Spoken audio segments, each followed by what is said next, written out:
Qala al-musannif al-imam Abu Hamid Muhammad bin Muhammad al-Ghazali rahimahullah wa nafa'ana bi ulumih wa qad warada fi akhbarin katsirah man hamma bi hasanati wa lam ya'malha kutibat lahu hasanah wa fi hadithi Abdullah bin Amr man kanat tid dunya niyyatahu ja'alallahu faqrahu baina aynayhi wa faraqaha arghaba ma yakunu biha wa man takunil akhiratu niyyatahu ja'alallahu ta'ala ghinahu fi qalbihi wa jama'a alaihi day'atahu wa faraqaha azhada ma yakunu biha.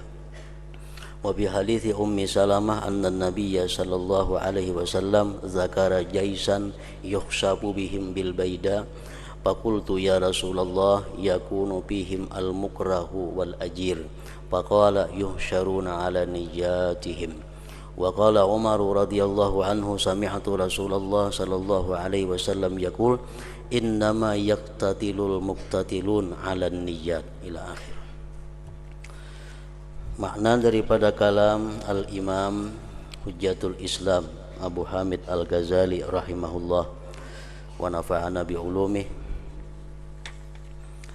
telah mendatang dalam hadis-hadis yang banyak, di antaranya man hamma bi hasanati wa lam ya'malha kutibat lahu hasanah. Artinya barang siapa bercita-cita dengan suatu kebaikan dan ia tidak mengamalkannya, niscaya ditulis sebaginya satu kebaikan. Nah, maksud daripada ini hadis adalah orang-orang yang sudah membulatkan tikadnya, hatinya sudah bulat, sudah mantap untuk berbuat satu kebajikan. Namun karena ada sesuatu halangan yang kada bisa dihindari, sehingga dia tidak sempat atau tidak jadi melakukan apa yang diniatkannya atau dicita-citakannya itu, maka dia mendapat satu kebaikan, satu pahala di sisi Allah Subhanahu wa ta'ala. Nah, ini salah satu di antara keutamaan niat seseorang.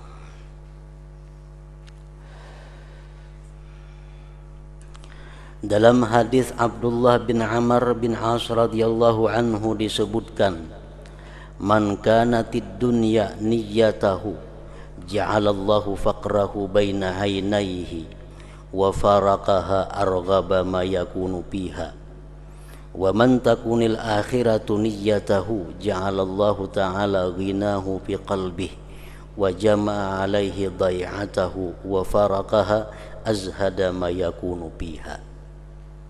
Artinya, barang siapa yang dunia itu menjadi niatnya, niscaya Allah menjadikan kepakirannya di hadapannya dan ia berpisah akan dunia dalam keadaan paling gemar sesuatu yang ia padanya. Dan barang siapa yang akhirat menjadi niatnya, niscaya Allah menjadikan kekayaan di dalam hatinya dan Allah menghimpunkan baginya mata bendanya dan ia berpisah akan dunia dalam keadaan paling zuhud yang ada padanya. Maksud ini hadis, seseorang berusaha, bekerja, niatnya itu untuk mencari dunia, untuk mengumpulkan dunia. Lalu dia berusaha dengan niat supaya bisa rumah kayak orang, supaya bisa kendaraan kayak orang, bisa ternak macam orang, bisa toko macam orang. Niatnya dunia. Lalu dia berusaha, bekerja. Nah, karena niatnya dunia tadi, Allah jadikan kepakiran itu di hadapannya. Artinya apa? Orang tersebut kada akan pernah merasa puas dengan apa yang dicapainya. Selalu merasa kurang. Selalu merasa kurang. Dan Allah matikan dia dalam keadaan dia sangat cinta kepada dunia itu. Nah, ini orang-orang yang bekerja, orang-orang yang berusaha dengan tujuan adalah dunia. Bagawi, mengapakah? Tujuan hendak berisi rumah kayak orang, hendak berisi kendaraan kayak orang, hendak berisi macam-macam perhiasan kayak orang, hendak nukar baju yang baik-baik kayak orang. Nah, itu ngarannya tujuannya mencari duit untuk dunia. Dihukum oleh Allah, pertama hidup selalu fakir, hatinya selalu kada pernah merasa kaya, dan mati dalam keadaan sangat cinta kepada dunia. Ini mati yang paling sakit ngarannya. Jadi kematian itu, sakitnya orang mati itu adalah lebih banyak sakitnya kepada sakit batin, sakit rohani, sakit hati. Kalau sakit awak itu masih kada seberapa. Kalau orang sakit awak tuh masih bisa tertawa. Tapi kalau orang sakit hati, tatawagin kayak menangisnya. Nah, orang nang mati itu kebanyakan sakit itu sakit hati. Kenapa sakit hati? Karena dia berpisah lawan orang-orang dengan benda-benda yang dia sangat cinta. Nah, di situ sakitnya kematian. Sakitnya kematian di situ. Jadi orang-orang yang berusaha bekerja dengan tujuan dunia tadi, matinya sakitnya luar biasa. Kita bayangkan, kita berisi rumah, kita berisi kendaraan, kita berisi kebun, kita berisi toko, kita banyak berisi perhiasan. Nah, kemudian satu saat nanti kita akan dipisahkan Tuhan dengan itu. Rumah nang bagus sudah kada jadi ampun kita lagi. Kendaraan nang ada bukan ampun kita lagi. Kabun nang banyak bukan ampun kita lagi. Toko nang banyak bukan ampun kita. Perhiasan nang banyak bukan ampun kita. Jabatan nang ada ditinggalkan. Nah, bayangkan kayak apa sakitnya hati kita. Orang umpamanya jadi camat, isi rumah ada, kendaraan ada, toko ada, kebun ada, camat lagi. Diampihi orang jadi camat, sakit hati. Diampihi orang jadi camat bakal kejutan, sakit hati. Kenapa? Nah, jadi camat diampihi, sakit hati, berpisah dengan jabatan. Padahal rumah masih ada, kebun masih ada, toko masih ada, perhiasan masih ada, sapi kambing masih ada berisi. Hanya sebuting diambil Tuhan sudah sakit hati. Nah, orang banyak berisi harta, rumah terbakar, motor terbalik, bahumaan berhasil, sakit hati luar biasa. Padahal kambing hadangan banyak lagi berisi, tapi sudah sakit hati. Nah, kematian itu memisahkan semuaan yang dicintai hilang. Nah, orang-orang yang niatnya berusaha untuk dunia tadi, dia mati dalam keadaan bersangatan cinta kepada dunia itu. Bukan main sakitnya, bukan main sakitnya.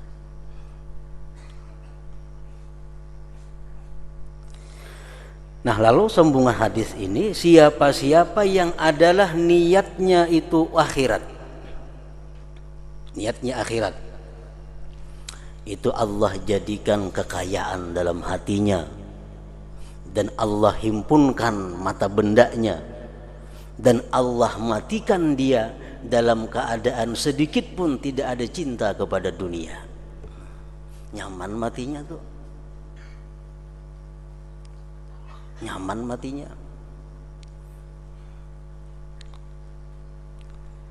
Orang berusaha bekerja niatnya supaya kawan naik haji. Nah, berarti ini niat untuk akhirat.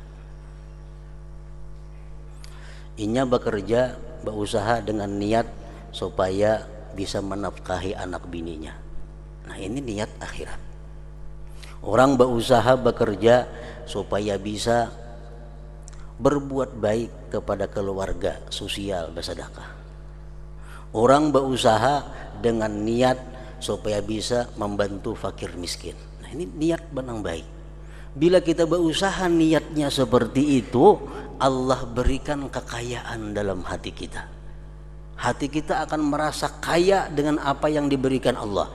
Hati kita akan merasa puas dengan apa yang diberikan Allah. Dan kita mati dalam keadaan sangat zuhud, sangat tidak cinta kepada dunia.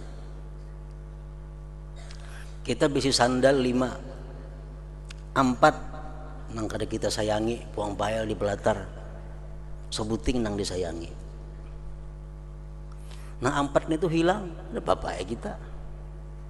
4 tuh hilang, tapi kita kada sayang sama sandal itu, sakitlah hati. Ada apa? Kenapa? Karena kita zuhud dengan sandal itu. Kita zuhud dengan sandal itu, hilang ke 4-nya, ya tuh ada apa?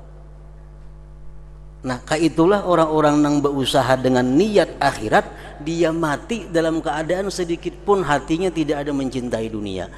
Matinya lalu nyaman. Wa faraqaha azhada ma yakunu biha. Dalam hadis Ummi Salamah radhiyallahu anha bahwasanya Nabi sallallahu alaihi wasallam menyebutkan tentara di mana padang pasir menenggelamkan mereka. Lalu saya bertanya, ujar Ummi Salamah, ya Rasulullah, di antara mereka ada orang yang dipaksa dan ada orang yang menjadi buruh. Maka Rasulullah SAW bersabda, yuhsyaruna ala niyatihim, artinya mereka dihalau menurut niat mereka. Ini ada pasukan perang, hendak menyerang sesuatu daerah. Sampai di tanah lapang, ditenggelamkan Allah. Maka di tanah lapang itu banyak manusia-manusia lain yang kada tentara, umpat juga tenggelam. Nah kayak apa mereka itu? Lalu jar Nabi, nanti mereka dibangkit Allah sesuai dengan niat-niat mereka itu. Umar radhiyallahu anhu berkata, saya mendengar Rasulullah sallallahu alaihi wasallam bersabda, innama yaqtatilul muqtatilun 'alan niyat. Artinya sesungguhnya orang-orang yang berperang itu berperang menurut niat mereka. Belum tentu orang yang perang sabilillah itu baik. Tergantung niat mereka.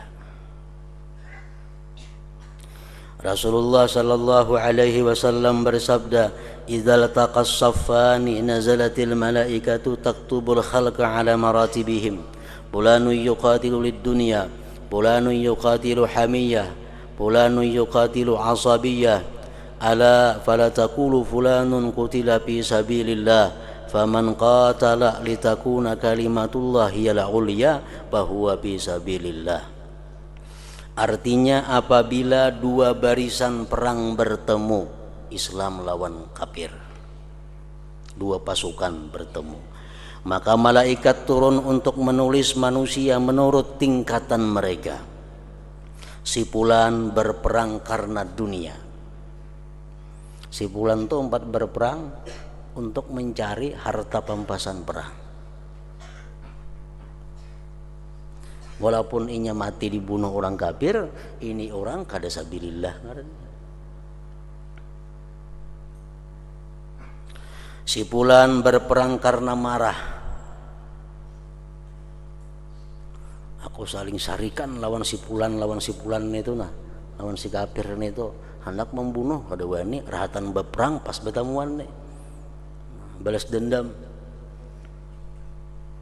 Si fulan berperang karena fanatik golongan, kabilah, suku. Ingatlah, janganlah kamu berkata si fulan terbunuh fi sabilillah, maka barang siapa berperang agar agama Allah itu paling tinggi, maka ia di jalan Allah. Jadi kita jangan hendak mengatakan si fulan itu adalah fisabilillah. Orang nang sabilillah itu orang yang berperang dengan tujuan meninggikan agama Allah Subhanahu wa taala.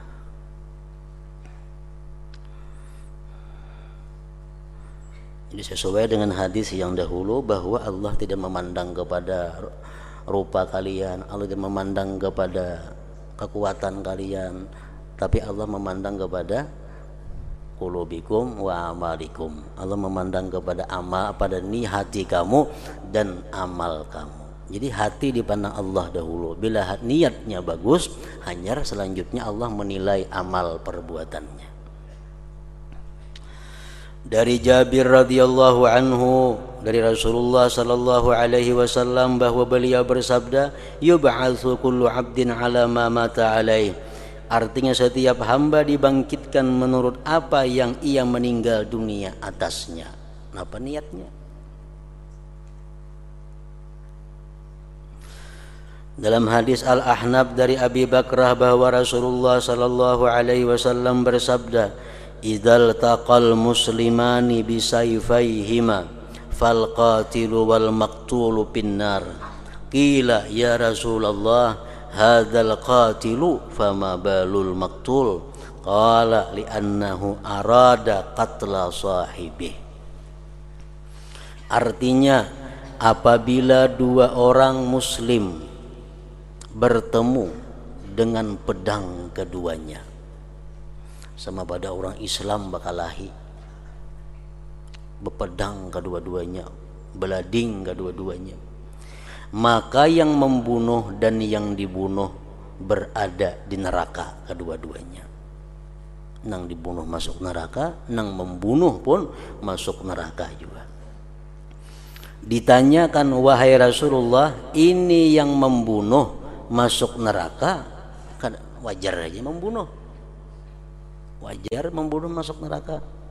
Maka bagaimana keadaan orang yang dibunuh masuk neraka? Kenapa yang dibunuh masuk neraka juga? Beliau bersabda, karena ia berkehendak membunuh temannya. Tapi tadi dahulu orang misal pada belading. Nah, jadi nang saikong itu masuk neraka karena amal perbuatannya, nang saikong masuk neraka karena niatnya. Karena niatnya.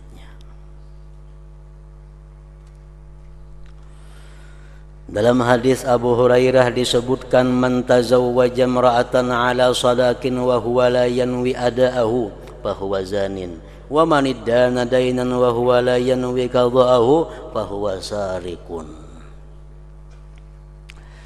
Artinya, barang siapa mengawini perempuan atas mas kawin padahal ia tidak berniat membayarnya, maka ia adalah orang yang berzina. Orang jujuran berhutang, boleh dia jujuran tuh berhutang ada jadi masalah. Makanya rancak Japangulo 10.000 rupiah tunai jarna itu kuntan artinya. Bila kata disebut tunainya itu boleh jadi 2 tahun hanya dibayari. Orang terima menikahi pulanah binti pulan dengan mahar 10.000 rupiah. Kada ada tunainya, kain lagi bayar kada bapak juga. Tapi bila Japangulo berbuat tunai, nah yang itu bayar ya lagi. Nah, orang mengawini perempuan ini dengan niat pacang kada bayar jujuran. Berniat sudah berhutang pacang kada dibayari, maka dia hukumnya berzina dengan perempuan itu. Nang laki-lakinya Jepang nih. Berzina. Kenapa? Karena niatnya.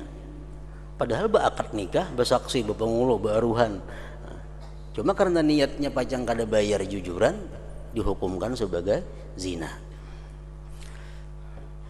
Dan barang siapa berhutang suatu hutang sedangkan ia tidak berniat melunasi hutangnya, maka ia adalah pencuri. Berhutang di hati saja berniat pacang kada bayar, nah itu dicatat oleh Allah sebagai pencuri. Tapi barang siapa berhutang dengan niat membayarnya, nah Allah akan membantu membayarnya. Bila kada tabayar dalam dunia, di akhirat kena Allah akan membayarkannya. Nah itu orang berhutang tapi niatnya baik, bujur-bujur hendak membayari kena. Kada tabayari, kada tidak dibayarkan, mati Allah kena membayarinya.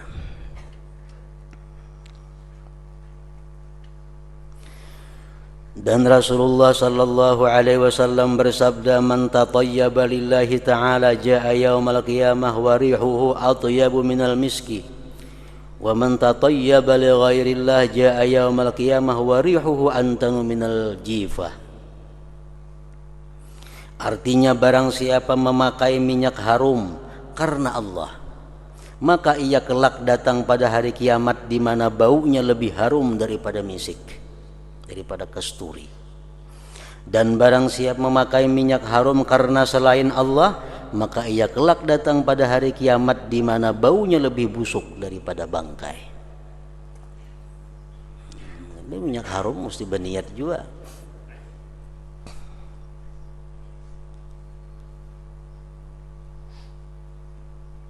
Minyak harum perkara yang mubah pada dasarnya, perkara yang dibolehkan itu pada dasarnya. Dalam kitab Qutul Qulub disebutkan demikian, bahwa minyak harum itu adalah perkara yang mubah pada dasarnya. Nah, lalu tergantung niat kita. Niat kita baik, dia akan membawa pahala. Niat kita kada baik, dia akan membawa kepada dosa.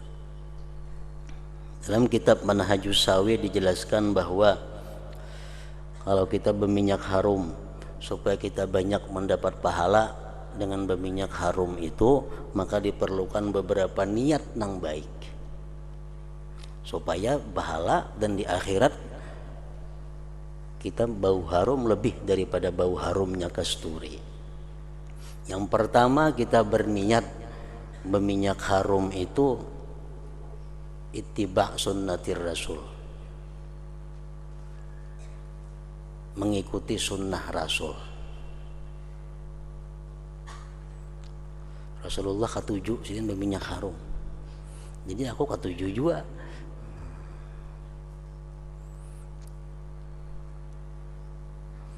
Yang kedua, tujuan berminyak harum itu tarwihu man jalasa indah. Tarwihu man jalasa indah, berminyak harum tujuannya menyenangkan orang-orang yang duduk di sampingku. Kan nyaman dihiga duduk harum, minyak harum. Jadi tujuan kita berminyak harum supaya nang dihiga aku ini nyaman. Minyak harumnya pilih nang nyaman juga baunya.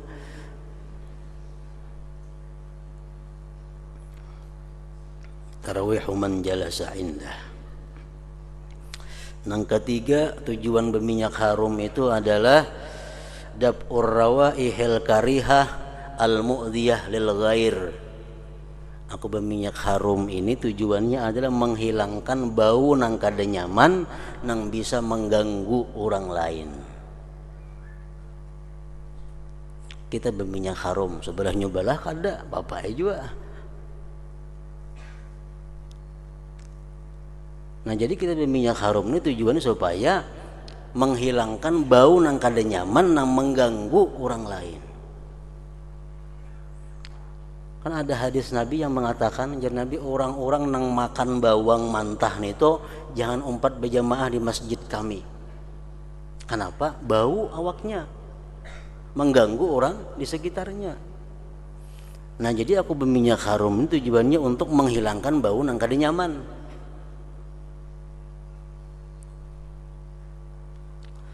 Yang keempat, berminyak harum itu tujuannya adalah hasmu babil ghibah. Hasmu babil ghibah artinya apa? Menutup pintu gibah.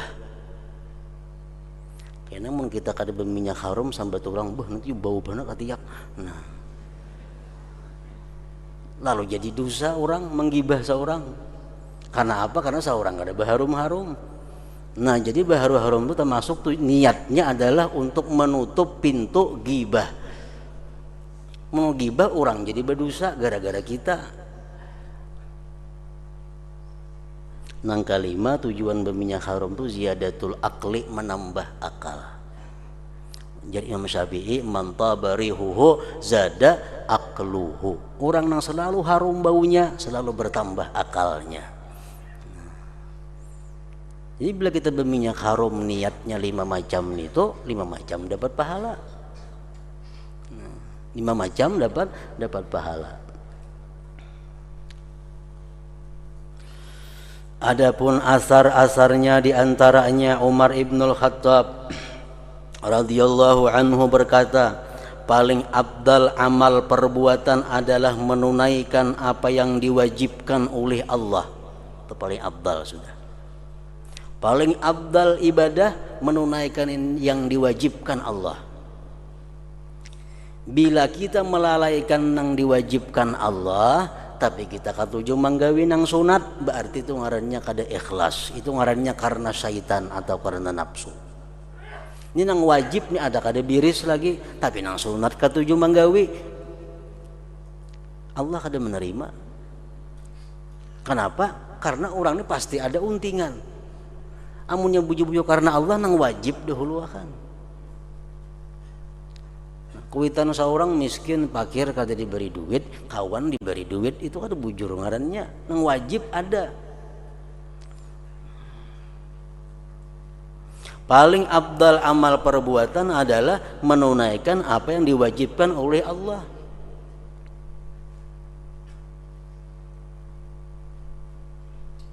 Amanang kayak bini-bini lawan laki kada bagus kelakuan, lawan laki kada baharum-harum, kada beberasi, sudahkah orang lain baharum-harum beberasi lamah lembut kelakuannya kada bujur bini-bininya, kada bujurun itu. Bila sudah lawan orang baik kelakuan, lemah lembut tutur kata, lawan laki maka nah padahal wajib itu lemah lembut lawan laki. Lawan orang itu kasar kada jadi masalah, disuruh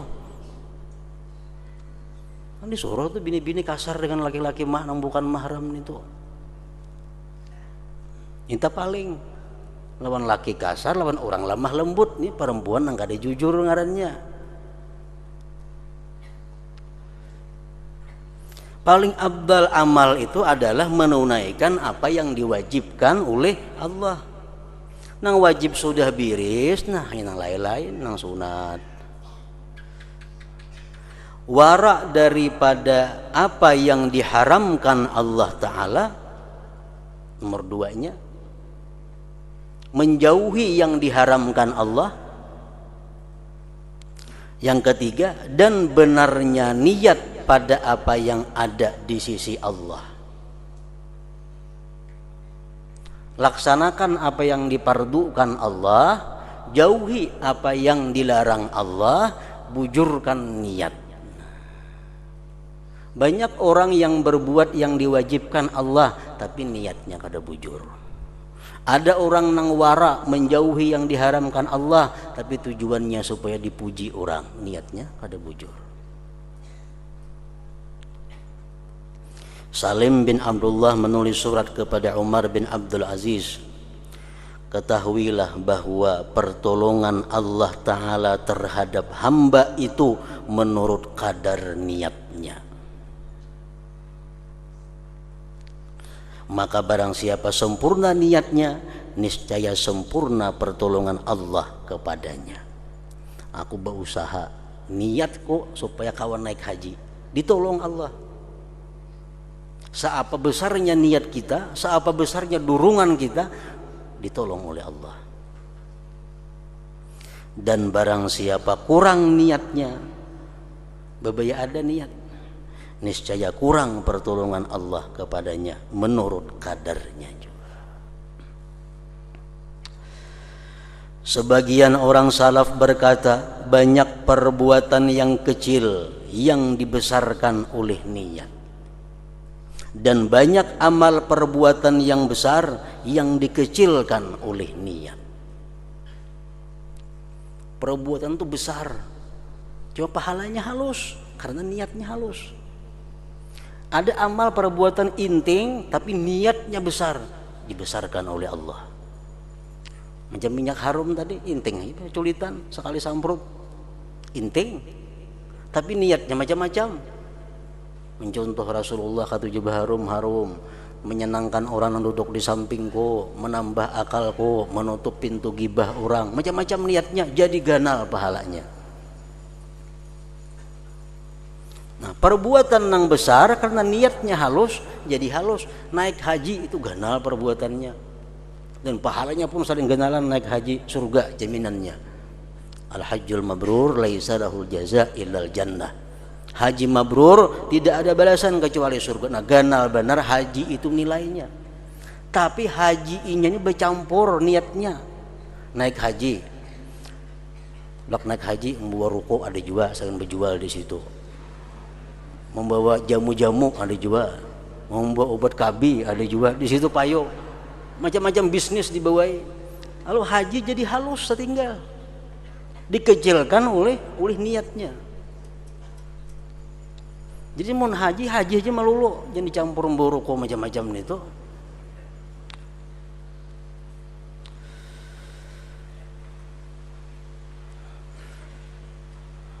Banyak perbuatan yang kecil yang disebabkan oleh niat, dan banyak amal perbuatan yang besar yang dikecilkan oleh niat.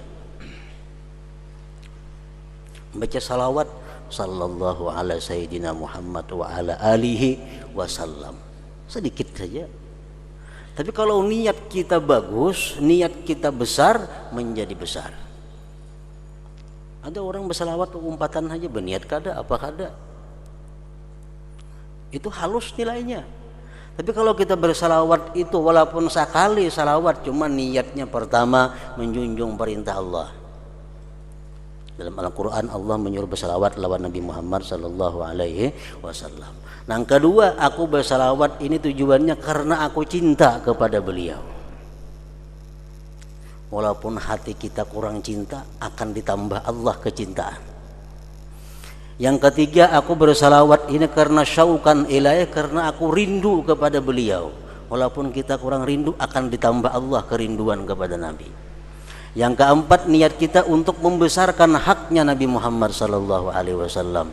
Yang kelima, tujuannya karena membesarkan, karena cinta kepada keluarga Nabi Muhammad sallallahu alaihi wasallam. Nah, sekali aja bersalawat sallallahu alaihi sayyidina Muhammad wa ala alihi wasallam, tapi saling ganalan pahalanya. Kenapa? Niatnya ganal. Niatnya ganal. Kayak duit selamber cuma 100.000, ganal nilainya.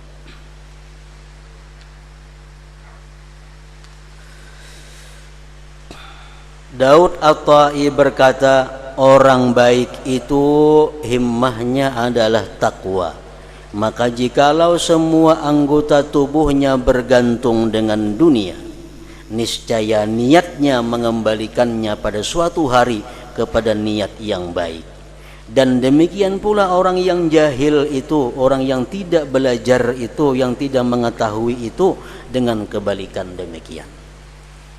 Orang yang baik, orang yang takwa, orang yang berilmu, walaupun dia hidup di lingkungan harta, tapi satu hari karena niatnya baik, dia akan kembali kepada baik.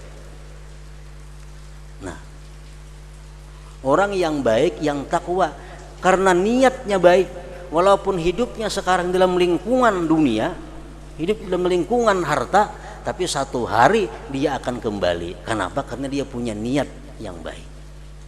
Nah, orang nang kada tahu, orang nang kada mengerti, nang jahil, walaupun dia hidup dalam lingkungan agama, hidup selalu di pengajian, tapi akhir satu hari dia akan kembali kepada dunia.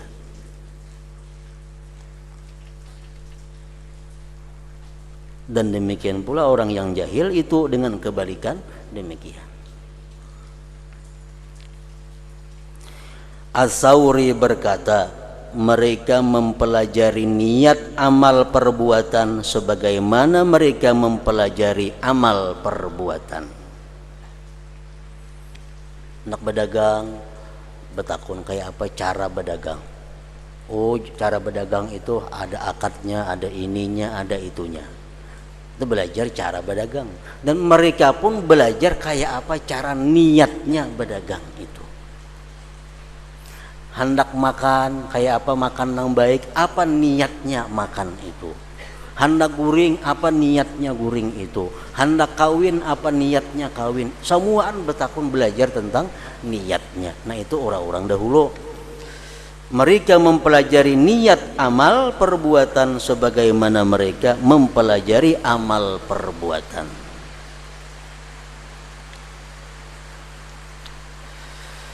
Sebagian ulama berkata, carilah niat bagi amal perbuatan sebelum amal perbuatan.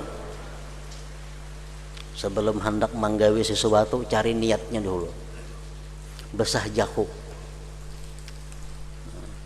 Hendak apa-apa, hendak kemana-mana, niatnya dulu. Ngapa niatnya? Carilah niat bagi amal perbuatan sebelum amal perbuatan. Dan selama kamu terus-menerus berniat kebaikan, maka kamu dalam kebaikan. Kita duduk di masjid jam 5 kamarian. Duduk di masjid. Kenapa duduk di masjid? Niatnya menunggu maghrib. Menunggu maghrib niatnya. Duduk di masjid. Mana taguringan duduknya. Tapi niatnya menunggu maghrib. Nah, mulai pukul 5 sampai maghrib, ia dicatat Allah sebagai orang yang selalu sembahyang maghrib. Selalu kebaikan. Karena niatnya tadi.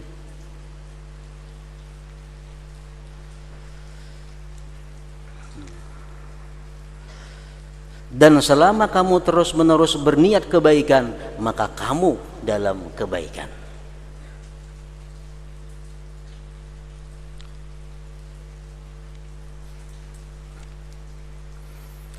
Sama orang nang menunda pembayaran hutang karena orangnya kada mampu. Disebutkan dalam kitab nang dahulu, dijelaskan bahwa kalau kita menagih hutang, hutangnya berapa? 10.000 rupiah. Ditagih, jarnya kada kau bayar, nah kada berduit lagi. Ayo ha, karena bila ada bayari, bulik. Berapa hari ini belum bayar, nah setiap hari kita dihukumkan bersedekah 10.000 rupiah. Kenapa? Karena niat kita memberi kemudahan, keringanan kepada orang untuk membayar hutang kepada kita.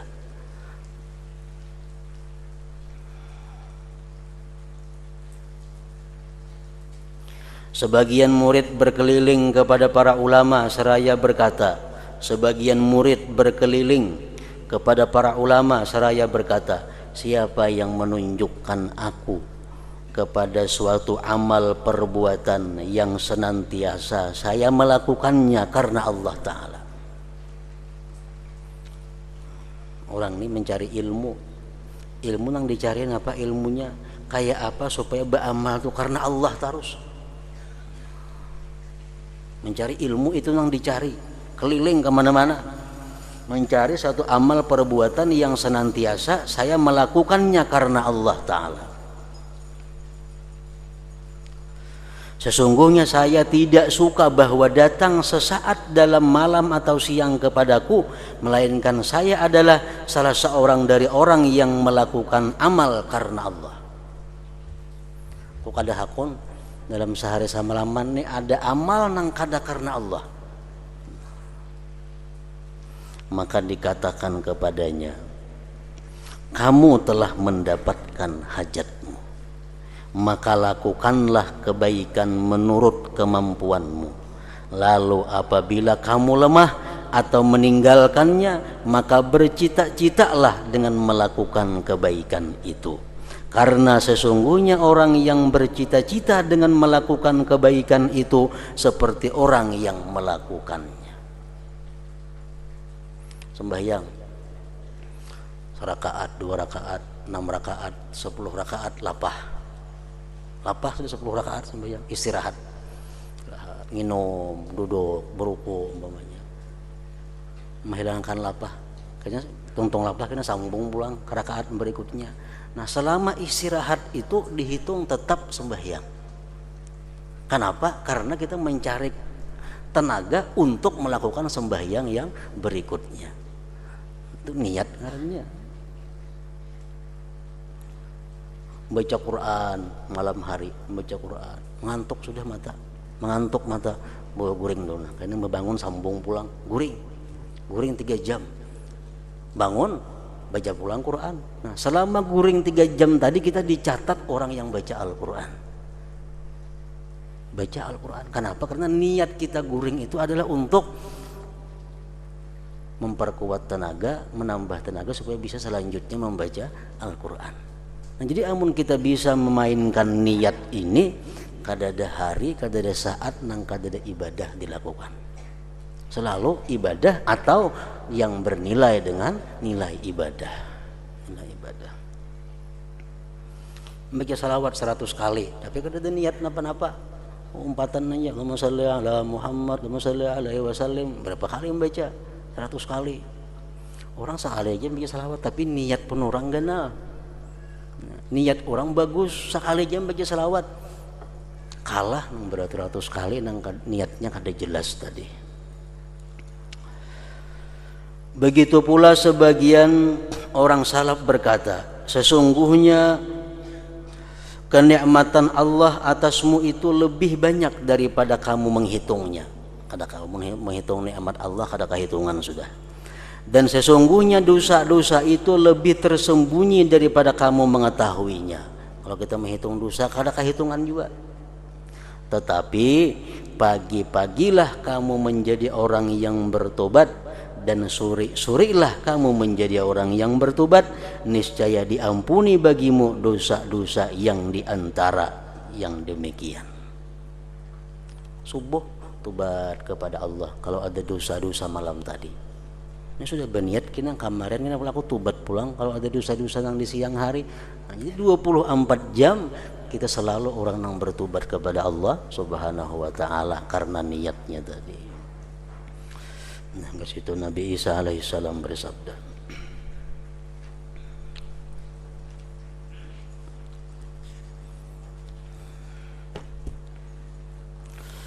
Afdalul dzikri fa'alam annahu la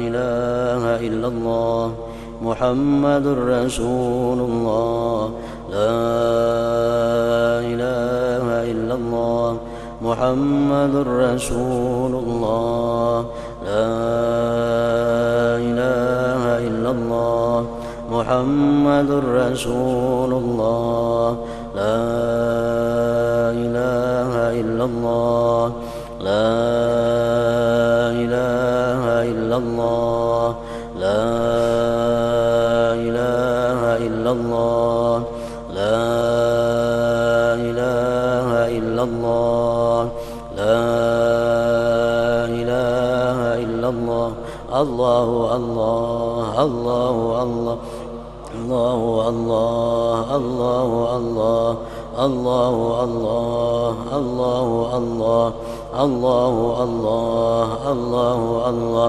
Allahu Allah Allahu Allah Allahu Allah Allahu Allah la ilaha illallah Muhammadur Rasulullah la ilaha illallah Muhammadur Rasulullah la ilaha illallah Muhammadur Rasulullah la ilaha illallah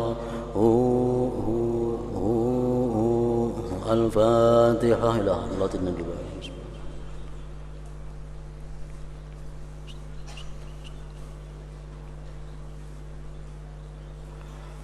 فيا أيها الرجل منه شفاعة صلوا عليه سلموا تسليما اللهم صل وسلم